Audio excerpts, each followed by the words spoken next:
बामसेफ का राष्ट्रीय अधिवेशन गांधी भवन, कैसरबाग, लखनऊ में संपन्न हुआ। राष्ट्रीय अध्यक्ष ने बताया कि अम्बेडकरवादी भारत 2047 ही सामाजिक न्याय और राष्ट्रीय एकता का संवैधानिक मार्ग है। इस अवसर पर पूरे प्रदेश से तमाम पदाधिकारी और सदस्य उपस्थित रहे।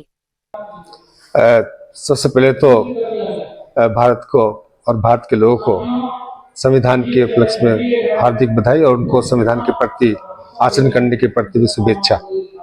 बामसेफ तो आप सभी जानते हैं पहले से कि बामसेफ केवल प्रदेश का नहीं, राष्ट्रीय अधिवेशन एक्चुअल में इसमें 10 से 12 राज्यों के लोग पार्टिसिपेट कर रहे हैं कि कार्यकर्ताओं का सम्मेलन होता है। आम जनता के लिए कम लोग इन्वाइट किया जाता है, तो लोकल में कम लोग इन्वाइट किया जाता है, राष्ट्रीय स्तर पर लोग आते हैं।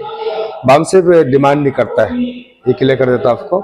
बामसेफ एक वैचारिक संगठन है जो भारत के संविधान के अनुसार उनके मूल्यों को अपने जीवन में आचरण में लाते हैं कार्यकर्ता, सामाजिक कार्यकर्ता, और फिर समाज के कार्यकर्ता के रूप में देश के प्रति जिम्मेदारी को साझा रूप से निभाते हैं। इससे कि भारत बाबा साहब के सपनों का भारत जो संविधान में निहित भारत है, समता, स्वतंत्रता, बंधुत्व, भाईचारे पर आधारित समाज व्यवस्था, उसको स्थापित करने के प्रति कार्य करता है। सर, आज इस राष्ट्रीय अधिवेशन के अवसर पर क्या मैसेज देंगे सभी कार्यकर्ताओं को? अभी आपने देखा होगा कि जो मेन थीम है बामसेफ के अधिवेशन की, जो सामने देखा होगा आपने, अम्बेडकर राइट इंडिया 2047, संवैधानिक भारत वर्सेस सांस्कृतिक राष्ट्रवाद।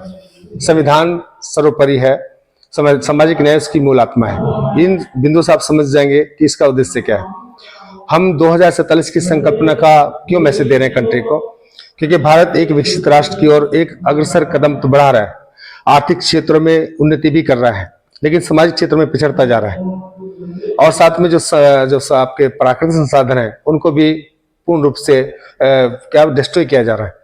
तो हमारा कि जो प्राकृतिक संसाधन है उनका संवर्धन किया जाए, इस धरती को शुद्ध बनाने के लिए, भारत के लोगों को एक अच्छी हवा देने के लिए, स्वास्थ्य देने के लिए, ये सब जरूरी है।